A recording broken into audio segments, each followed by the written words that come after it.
Welcome, welcome. Thank you so much for joining us for today's Lunch and Learn, How Supreme Court Confirmations Work. With the announcement that Justice Stephen Breyer is retiring from the Supreme Court of the United States and President Biden's historic nomination of Judge Ketanji Brown Jackson, many of us want to know how a president chooses a Supreme Court nominee, how the confirmation process works, and why this nomination fight in particular is a joyous occasion for our country.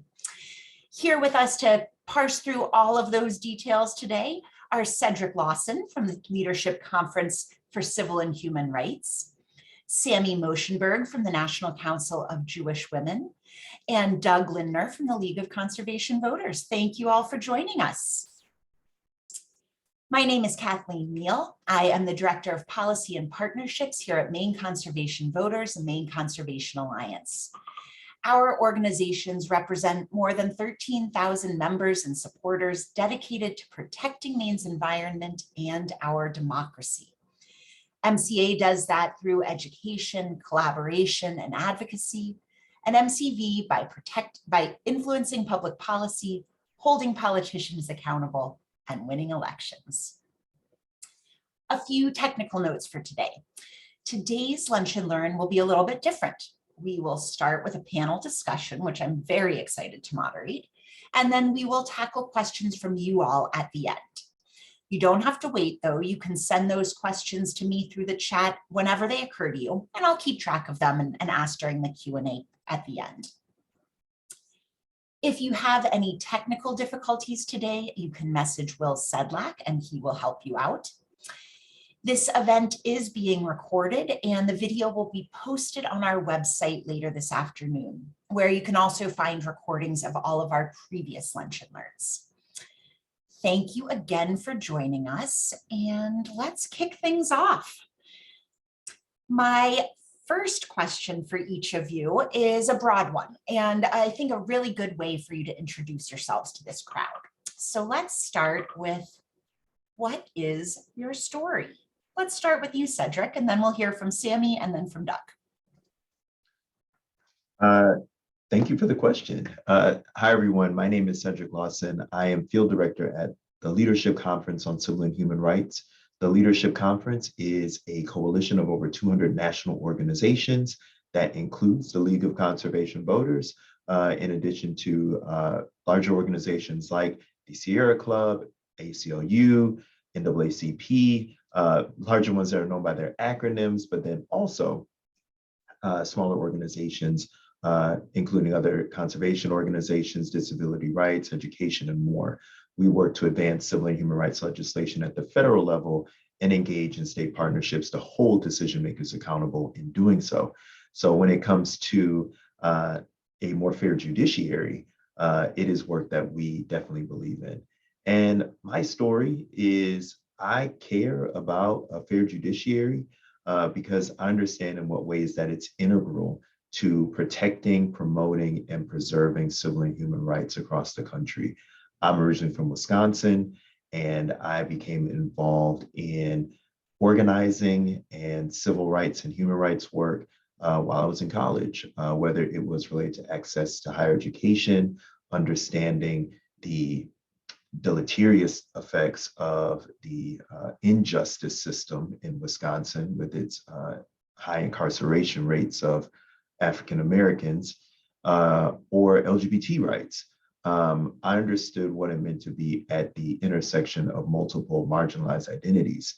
And I was given numerous opportunities to become a leader in my own life of understanding how I could affect not only my own civil and human rights, but helping others to learn how to protect and preserve their own. And that is a passion that still burns deeply.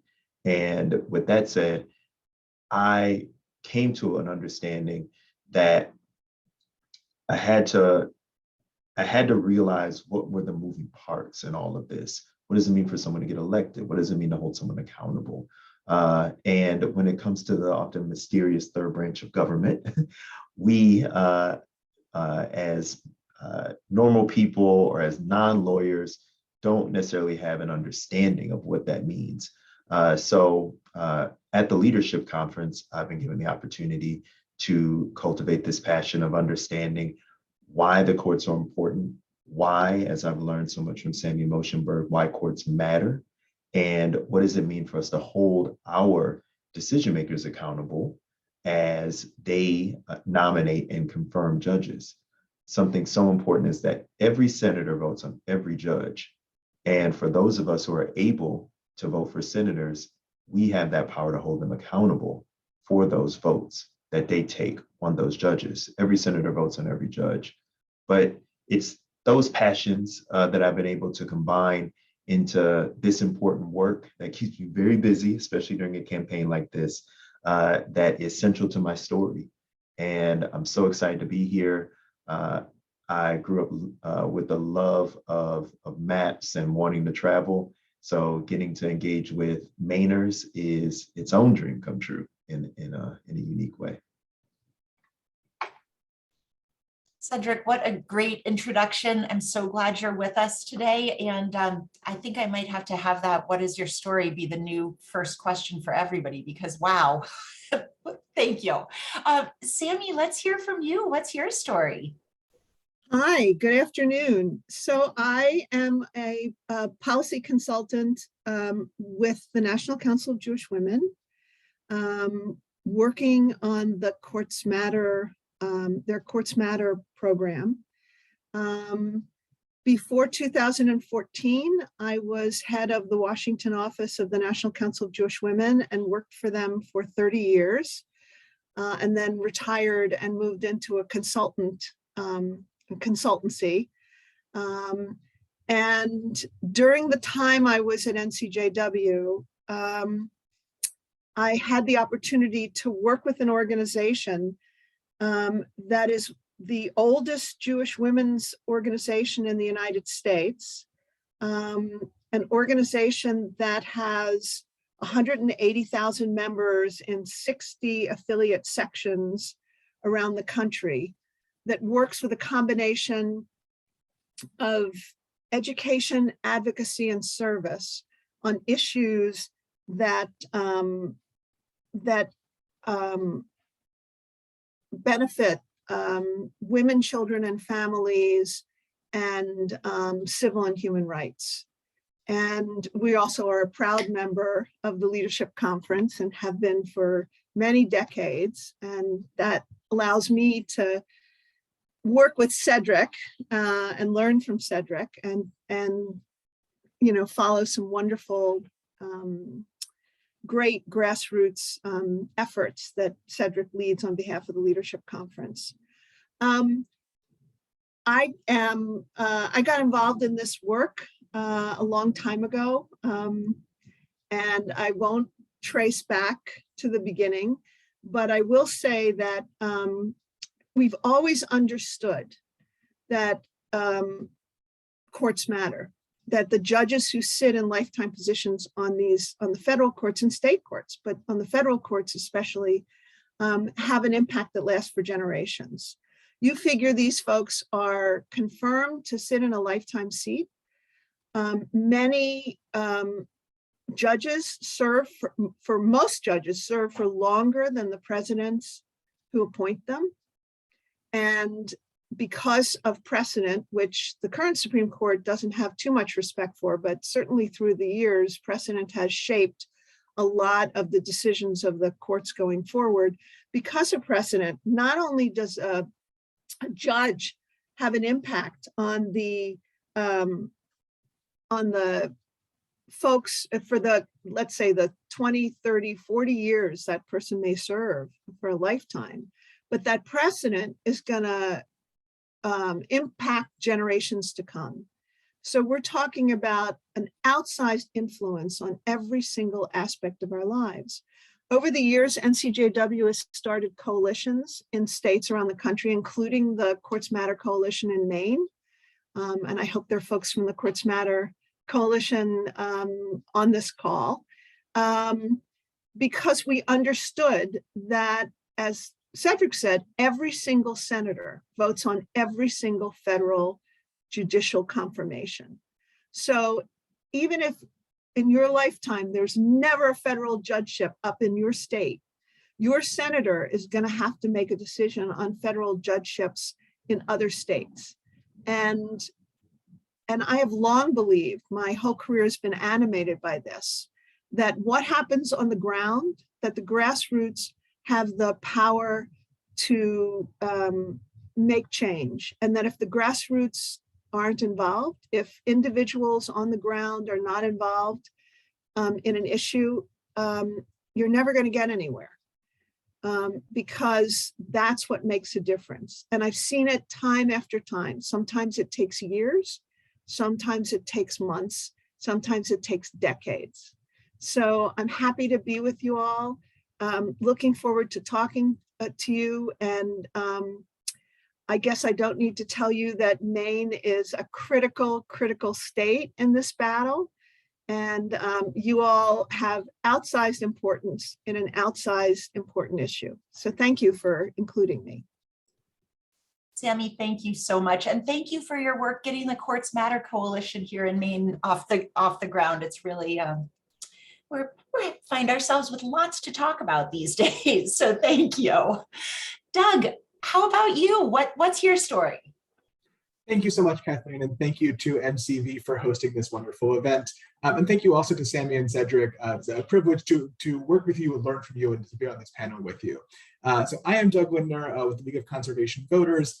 We are the political arm of the environmental movement and one of the largest environmental organizations in the United States. We have millions of members across the country and state partners in a majority of states, including our hosts here at MCV. So we're particularly delighted to be here with you.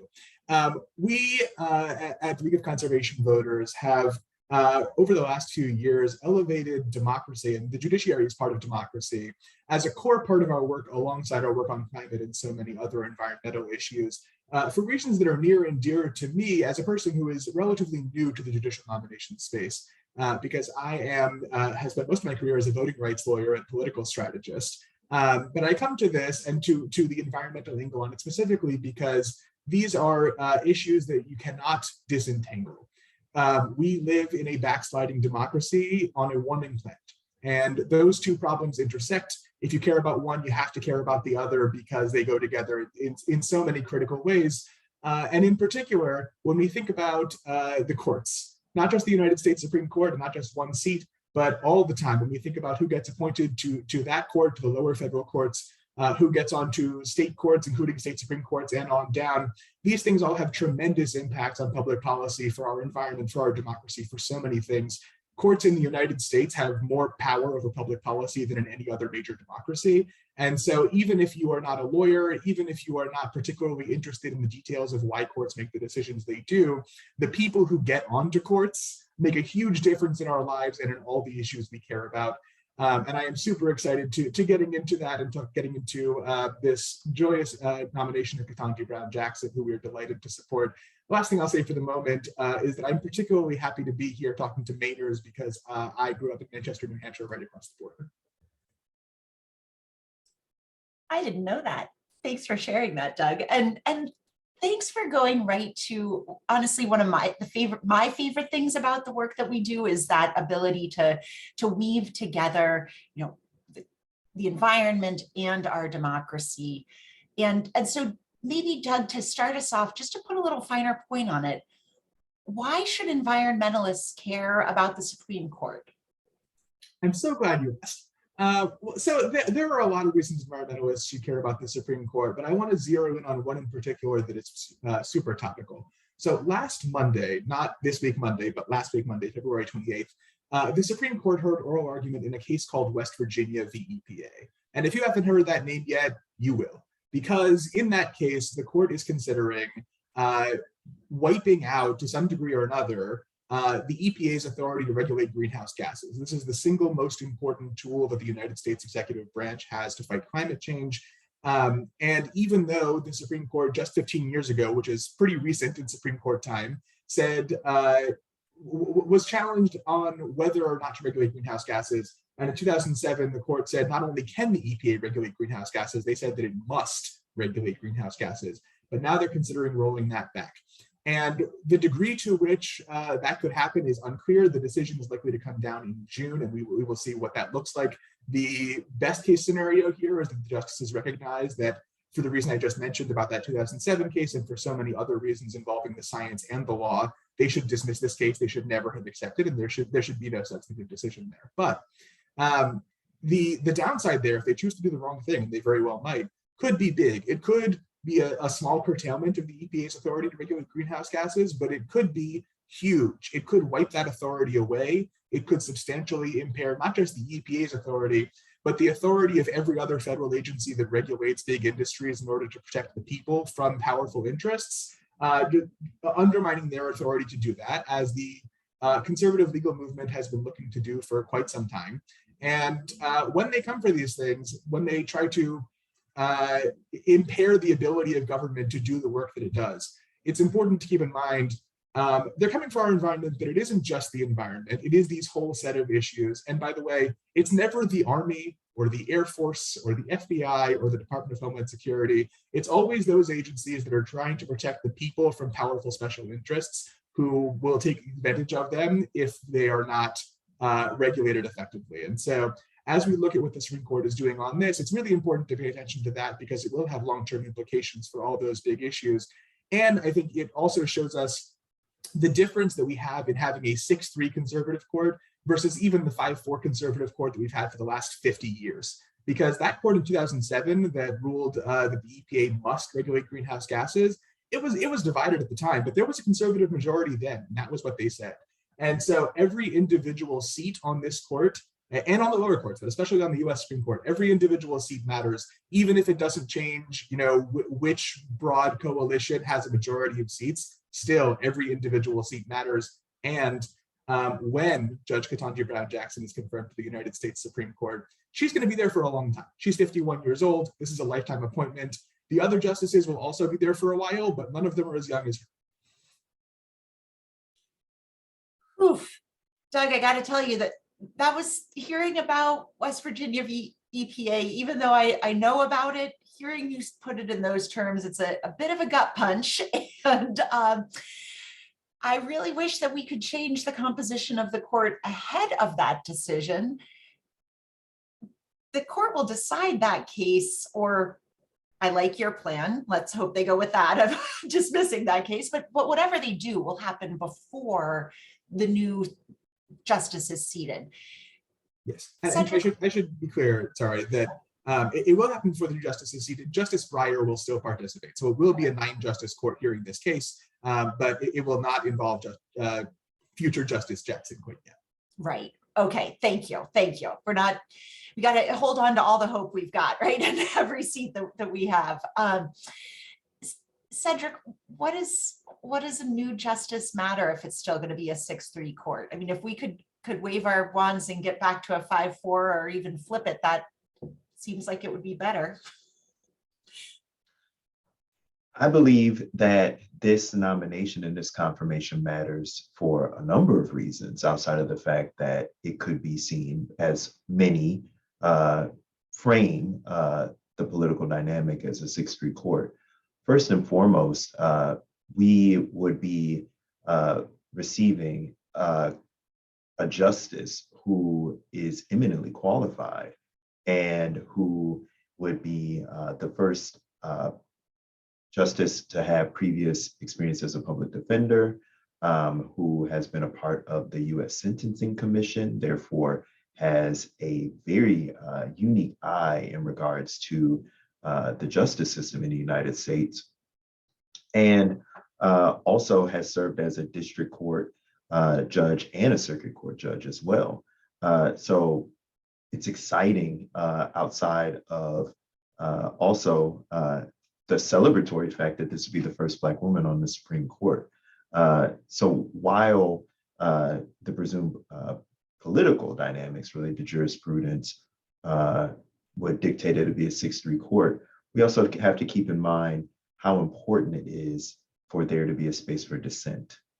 And we learned that from the late Justice Ruth Bader Ginsburg, and we're seeing it right now in Justice Sonia Sotomayor, the need for dissent in a court where our needs, the respect for civil and human rights, respect for justice for all, is outlined potentially through dissents.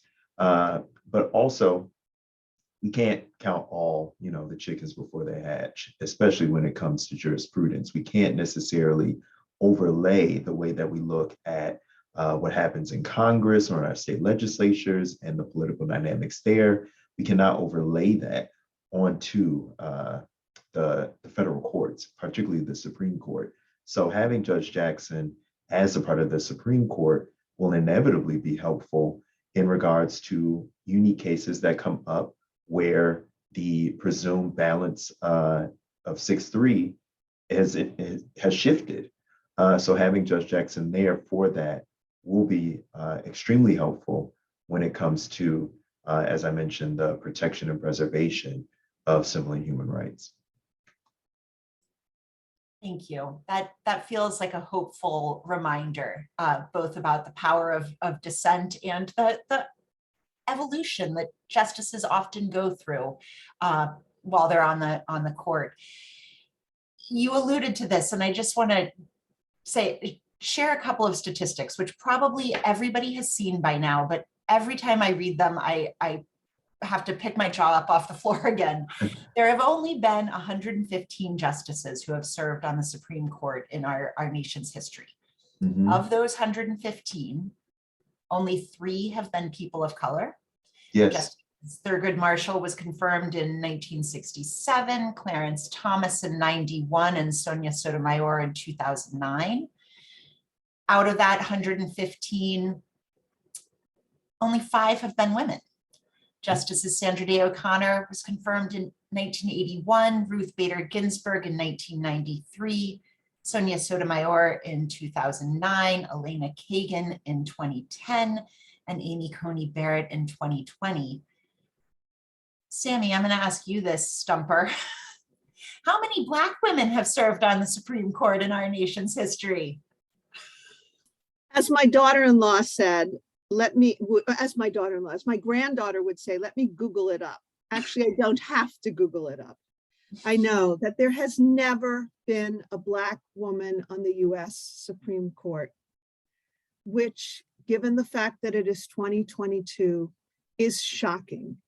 When President Biden 2 years ago promised to name a justice, and this is very important, what he actually said, a justice who was extremely qualified in terms of experience, character, and integrity, who is a Black woman, to the Supreme Court.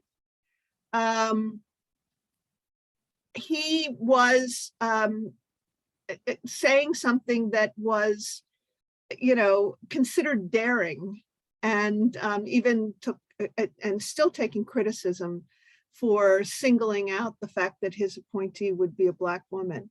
But there has never been a Black woman.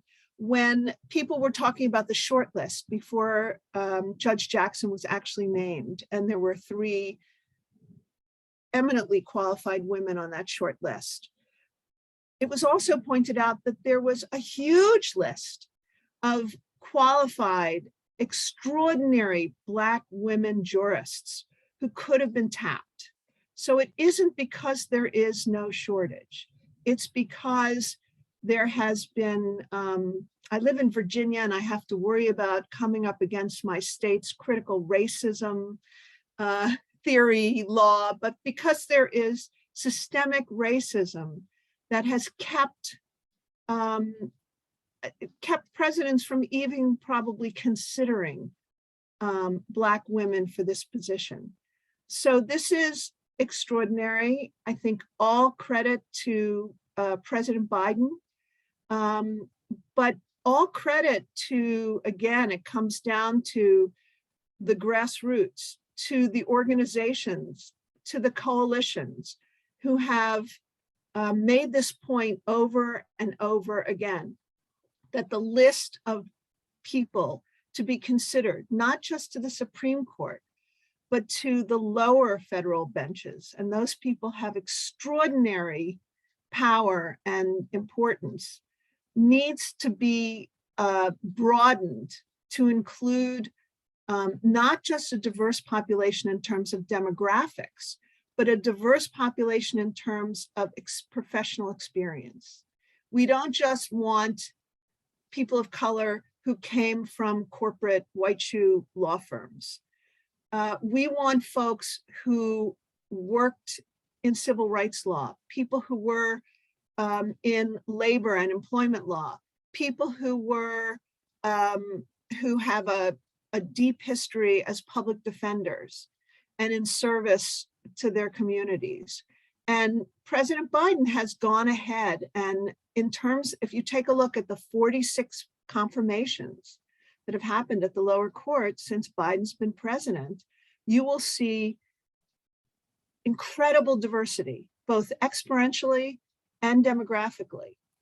And it really is beginning to reshape the federal courts, because remember, and I would add on to what Cedric said in terms of the importance of having someone like this on the Supreme Court. I read recently that Thurgood Marshall used to sit and at the conferences that the justices hold, where they discuss the cases and they begin to hammer out decisions. Justice Thurgood Marshall would intercede with personal life experience to illustrate the impact of the law on his life. There was nobody else who could have done that. And that is very powerful. And that's what Judge Ketanji Brown Jackson brings to the table, regardless of what the numbers are, conservative versus liberal versus left versus right. There are just so many reasons to be excited about what Judge Jackson will bring to the court, and you've all hinted at some of those, and I think they're going to keep coming up. I'm interested in that experience as a public defender, and I think you also, Cedric, you mentioned like for regular people, right? So like, I'm not a lawyer. I don't think about it that much, but that sort of shocked me. I thought, oh, there haven't been public defenders on the court before. Doug, what does that experience tell us about the kind of justice that she might be? What would be different having had that kind of professional experience? Yeah, that's a great question. I think it tells us a fair bit. And look, she is an individual, and she will be an individual when she's a Supreme Court justice. But public defenders as a group, it is not surprising to me that there has never been a public defender on the Supreme Court before, because of the way that public defenders and their work intersects with the kind of tough on crime nonsense that we often see in American politics that has its own, obvious racial implications that go into mass incarceration. Public defenders have a unique role in our constitutional system, which is that they provide a service that the most vulnerable people in our society have a constitutional right to be represented by a lawyer when they are criminal defendants, when they are on trial. And historically, that right has either not been respected until a progressive Supreme Court in the 1960s decided to actually enforce that right. It wasn't really enforced.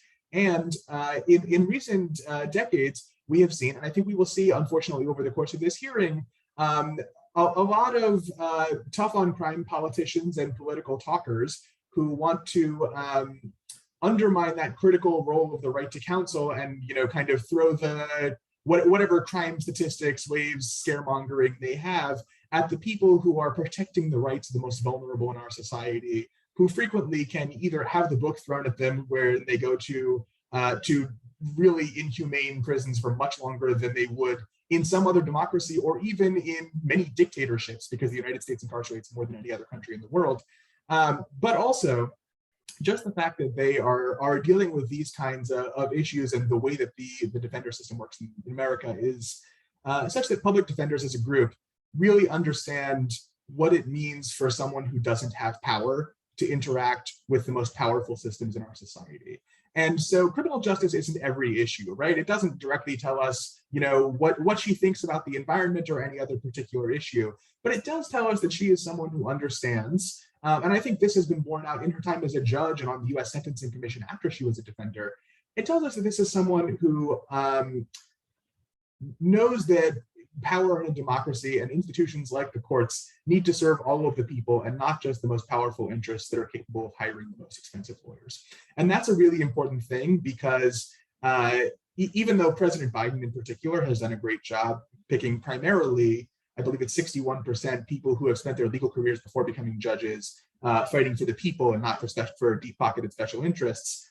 Most federal judges are people who have spent their legal careers before becoming judges fighting for deep-pocketed special interests. And that doesn't mean that they're not going to be good judges necessarily, but that should not be the majority perspective of the people who are applying the law to the facts and to our lives. And so having someone like her who has that defender experience, and who, by the way, it has been said, she has said publicly, and she has said to some senators as she's been meeting with them over the last days and weeks, that experience informs her work as a judge. And so when she was a district court judge, for example, she would make a point, and not every district court judge does this, when she was doing sentencing of a criminal defendant, which is the obligation of the district judge. They don't make the law. They don't decide like what's a crime or what the sentences should be, except within certain bands. But she would make a point of speaking directly to the defendant, not just their lawyer, not just the courtroom at large, speaking directly to them, making sure they understand the rules that are being applied to them and why a sentence was coming in the way it was, spelling it out, those same things in her written opinions, which takes extra time and work for her as a judge to make sure that that is accessible to them. And so these are, again, things that are not going to tell us how she'll rule on any particular policy issue, but it tells us something about the kind of person she is and about who she thinks courts are there to serve. And that's really important. The word that comes to mind is empathy, right? The ability to actually understand and think about other people and to see the people before a court as full humans, not just statistics. All right, if we weren't convinced at the beginning of the hour, I think we're all on board. Let's do this.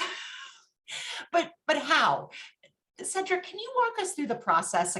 Judge Breyer announced his retirement at the end of January, I think. What has already happened? What's coming next? What's the timeline here?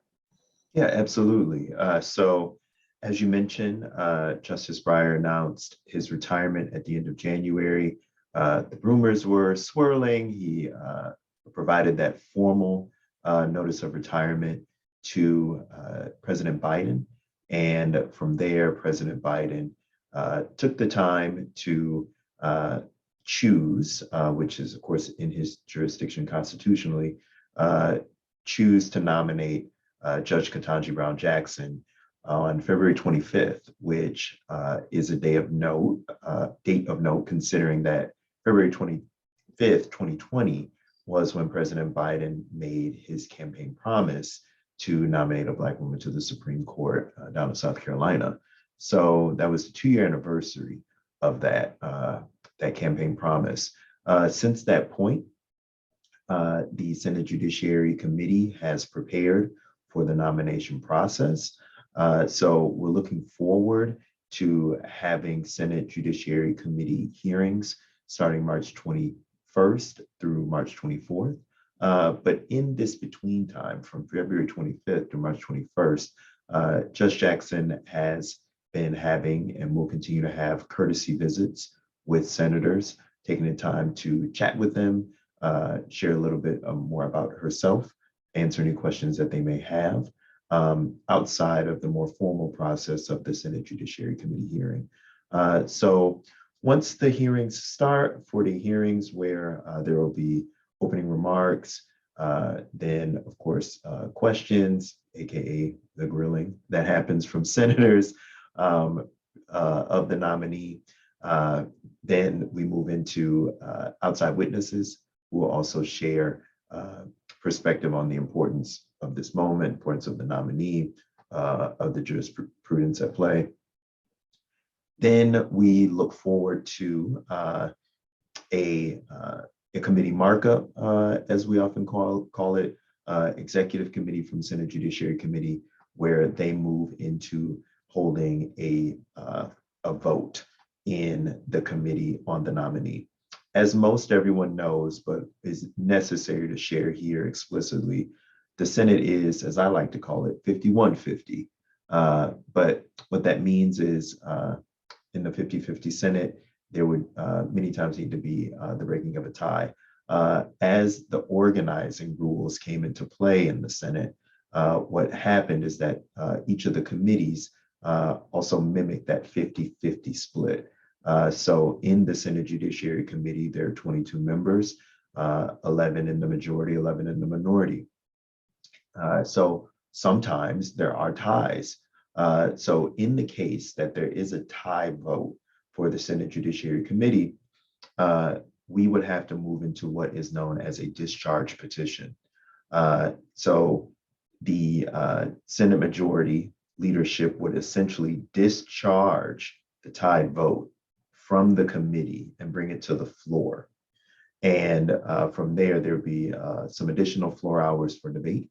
But if there is a tie, just want to share that there is a mechanism for that tie to be broken through what is known as a discharge. Discharge motion. If I said petition, I apologize. A discharge motion.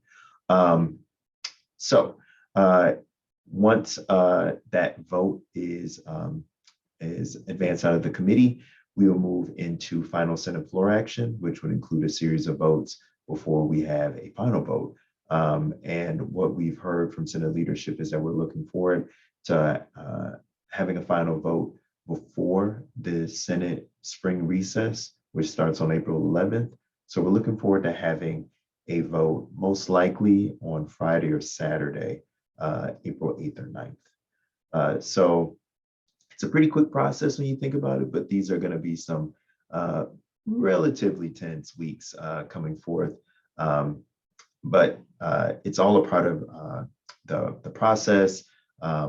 There are a number of resources that are helpful, including the Senate Judiciary Questionnaire that Judge Jackson provided to the Senate Judiciary Committee. So a very thorough questionnaire that she filled out and answered a number of questions related to who she is and her background and experience. And then in addition to the SJQ, Senate Judiciary Questionnaire, the SJC, Senate Judiciary Committee Activity, there also are questions for the record. So any questions that may be asked by senators on the committee by the nominee after the hearing is over. So a thorough process, a thoughtful process, and we're looking forward to seeing how it all unfolds. Thank you for that. And in case you weren't taking detailed notes, don't worry. The Leadership Conference has actually a terrific one-pager that shows the path to confirmation, and we'll include that in the follow-up email that goes out later this afternoon. So you'll have a cheat sheet ready to help you navigate the next couple of weeks. But honestly, it does sound like a very thoughtful and thorough process, and one that's hard to see where regular people fit in. Sammie, what's one thing that we should be doing as just regular people to help make sure that the Judge Jackson is confirmed? Well, the one thing that you need to do is really two things. You need to let both of your senators hear from you and let them know that you understand the importance of this nomination, that you are supportive of Judge Ketanji Brown Jackson, who is eminently qualified for this position, and you want to see them vote to support her in every step of the way. So that's if there's a vote on a discharge motion, there will be a vote on cloture to end debate, and also on a final vote. So that's one thing, but we need numbers. This is a nomination that we're excited about and optimistic about. But this is a nomination that should win 100 votes because of how qualified this nominee is and how important she is to the history of the court and to the further proceedings of the court. So it's important to for you not just to make that call, but to talk to your friends and family, educate them, let them know how important this is. Let them know that this impacts every aspect of your life. From the air you breathe, I don't have to tell the League of Conservation Voters and folks who care about the environment, from the quality of the air you breathe to the ability of children to get a fair and just education without discrimination, to to fairness and safety in the workplace, to who you're allowed to marry and love, and even whether or not you have the choice whether to become a parent or not. Every aspect of your life is ruled by some federal court, not just the Supreme Court, but lower courts as well. That's a message that needs to get out to your friends and family. They need to pick up the phone and make that call too. They need to let Susan Collins and Angus King know that they're watching, they care, they understand, and they see no reason why both senators shouldn't enthusiastically embrace this nominee. So that's the sort of one and second part of one thing that everyone can do. And I would say also follow up. If when this vote is taken, we are hopeful. I mean, after all, Senator Collins voted to confirm her to the DC Circuit Court, which is considered the second highest court in the land. So, as did Senator King. So there's no reason to assume that they would change their vote. They need to hear a thank you if they continue to vote to confirm her. And if they don't, they need to hear that you are disappointed as a constituent. So I think that's an important part of it as well for the future. But you all have a role to play. It's absolutely critical. So thanks in advance for making that call.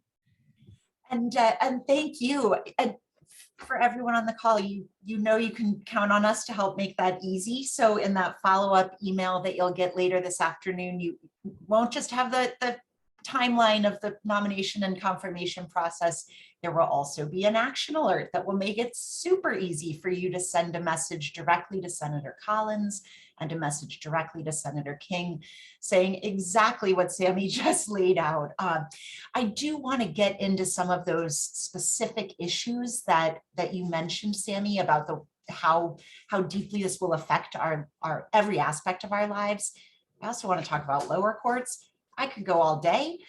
So I want to also stop and say, if anybody on the line has questions, you can send those to me through the chat. I don't mean to monopolize our speakers today, but I'm going to for just a little bit longer and say that promise of 100 votes. I know it's a lost cause to think about the US Senate doing anything with a unanimous voice right now. But Cedric, you've been part of Supreme Court confirmations for a number of campaigns, right? Is there anything informative about previous battles? Anything that feels unique about this particular campaign? What a crazy job you must have.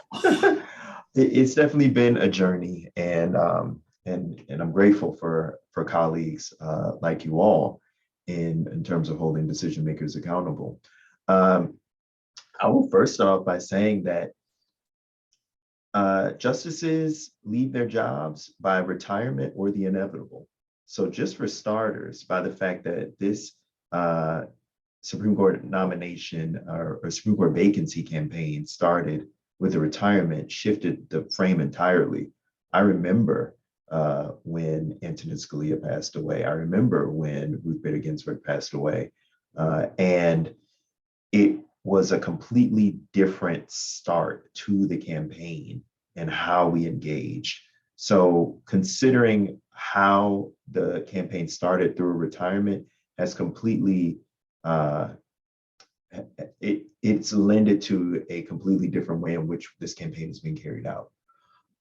When we think about what it has meant to be in opposition to a number of Supreme Court nominees, we understand that we have to engage as a coalition a number of different organizations around a number of different areas in civil and human rights, with the understanding of how does this issue affect your community? How does this issue affect your constituency?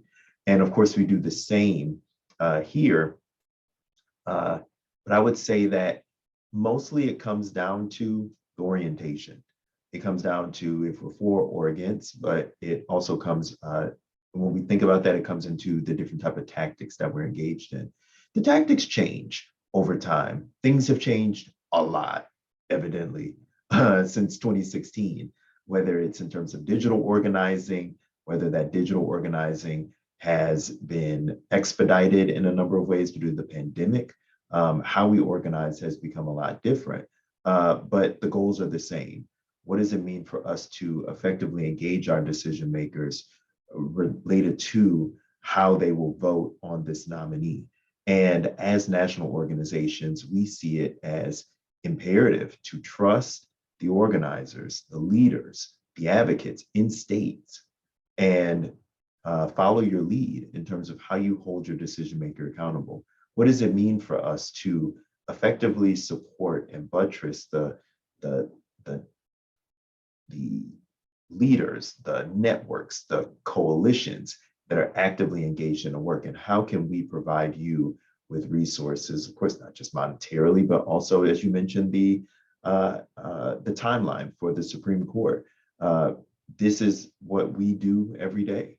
So how can we be helpful and create that long-term synergy to ensure that what we hear in Washington, you all have an understanding of that in your state? What we are engaged in terms of holding the decision makers accountable on the Hill, we're in lockstep with you all in the state so that it becomes a very potent long-term relationship of holding decision makers accountable to the degree that we may not necessarily be in an adversarial position with decision makers. We are in a position where we are uplifting their votes. We're excited for their activity. We maintain that consistency of engagement by thanking them. Sammie said it. I have to repeat that these thank yous go a long way, because senators do not necessarily get a lot of calls related to the federal judiciary, even sometimes in a Supreme Court vacancy campaign. They get a lot of calls on healthcare.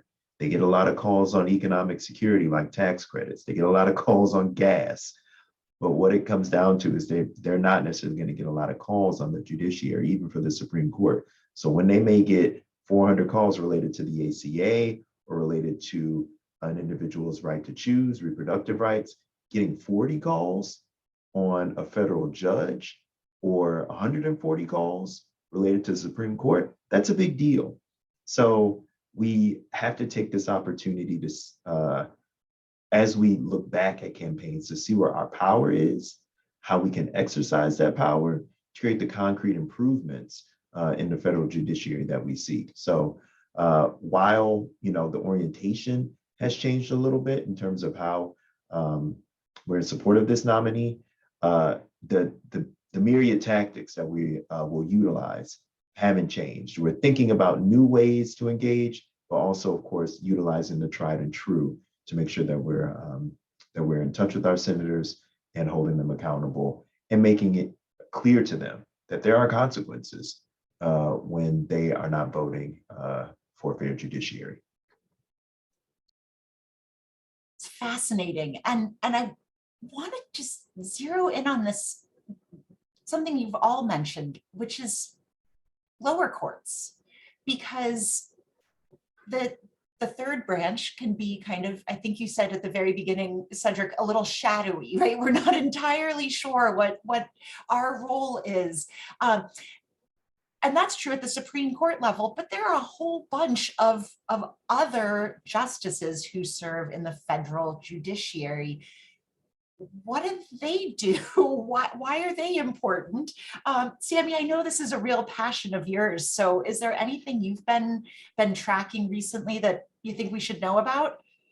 Absolutely. First of all, I think it's important to know that the Supreme Court only hears about 75 to 80 cases a year. That's not a lot. There are hundreds of thousands of cases that go through the federal judiciary. Most of those cases are heard at the district court level. And then after that, you've got the circuit court appeals courts.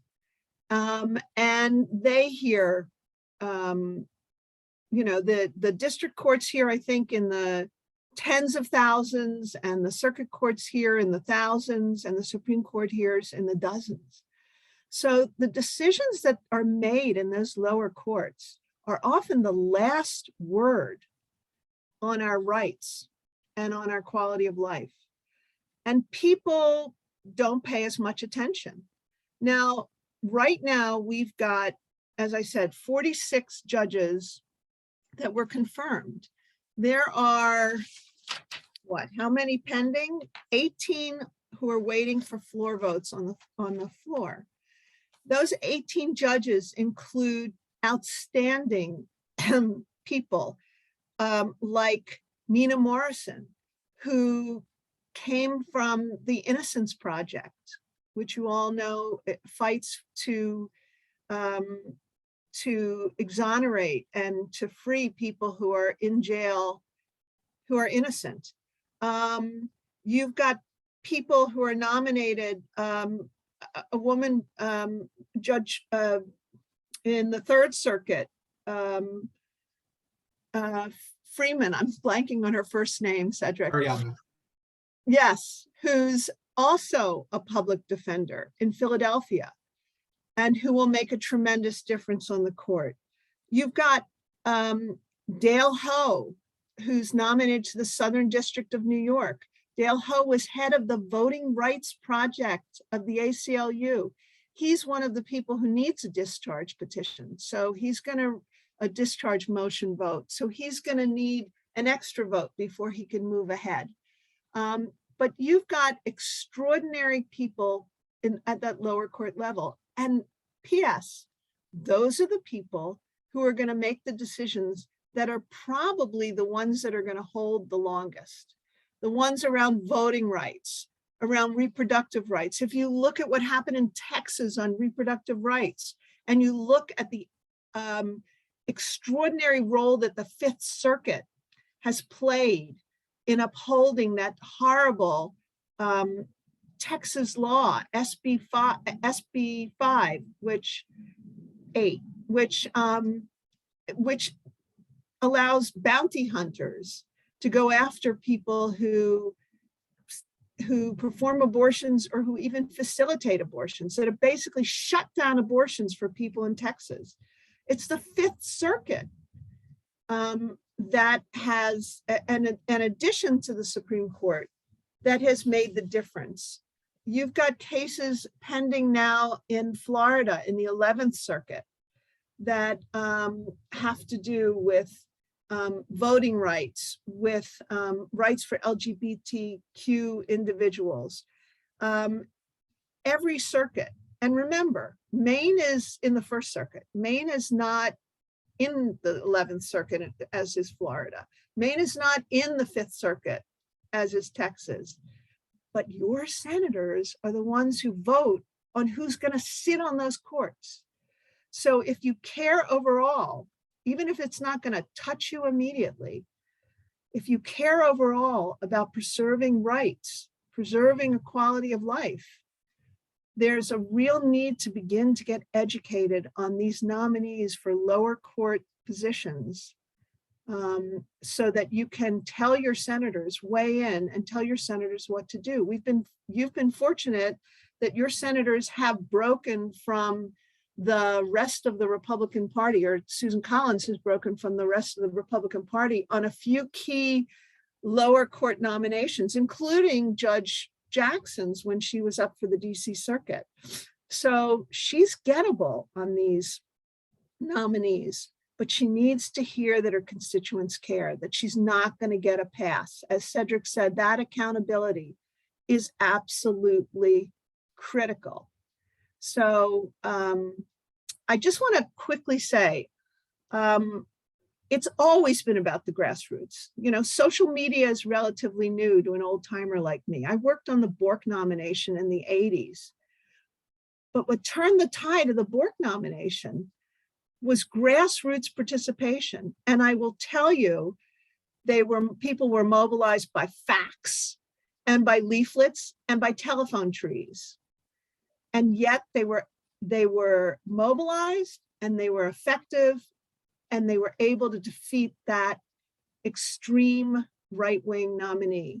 So it's always been about the grassroots. We have new tools, and as Cedric said, new tactics, and they're changing every day. But the bottom line is that the constant denominator for all of this is that people on the ground need to educate themselves and need to speak up. So I'm so appreciative of this opportunity to be in front of all of you and preach the gospel, as they say. So thanks. Thank you, Sammie. You're just blowing my mind having that moment of, oh, right, we actually do have influence over what happens in Texas, what happens in Florida. We see the terrible news and think it's far away and I can't do anything about it. But that's just blatantly not true, right? We can do something about it. We have to engage and we have to get educated. Thank you for sharing so much of your expertise. Sammie, you gave just an absolutely fabulous sort of closing statement. I want to give Cedric and Doug the same opportunity because I know that we could all stay on this call all day, but I do want to be respectful of your time. I know you've got a Supreme Court confirmation campaign to run. So Doug, Cedric, what do you want to leave us with this afternoon? I'm happy to chime in and say that I thank you all for the opportunity to engage with you. I deeply believe in what it means to democratize, diversify, and demystify the third branch of government. So these moments, these conversations that we have with each other, it's so important. Our opposition, you may have heard many of times, plays chess and we play checkers. Well, we can't play chess unless we learn some things that we don't know.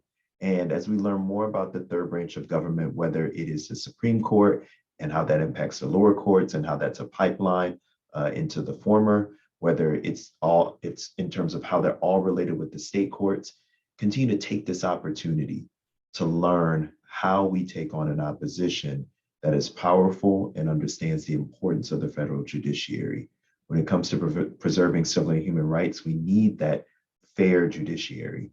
So continue to take the time to engage those around you and understand that while we may be not senators or not elected officials, we're actually not that normal.